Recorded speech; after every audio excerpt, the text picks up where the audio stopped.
Bakit umaga mga igan, alas 8 raw ngayong umaga aakyatin sa kanyang opisina ng mga operatiba ng CIDG at Senate Sergeant at Arms si Senator Laila De Lima para arestuhin. Mula Senado, narito pa ang mga unang balita live ni Bon Aquino. Bon!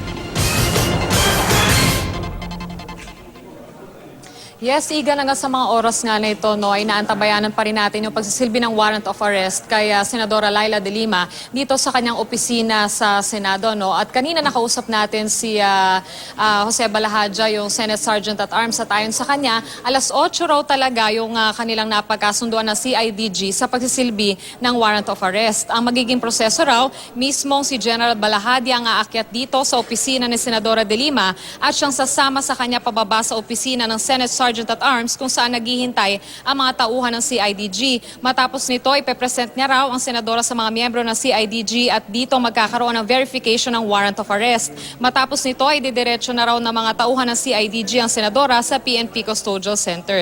Igan, ayon pa kaya General Balahadja, ay magpapadala sila ng 2 hanggang sa 4 na miyembro ng OSAA na magbabantay pa rin sa senadora sa PNP Custodial Center. Igan, sa ngayon ay nakikita nyo napakarami pa rin mga miyembro ng media dito sa tapat ng opisina ni Senadora Laila De Lima at naghihintay rin kami kung magbibigay siya ng pahayag ngayong umaga. Igan?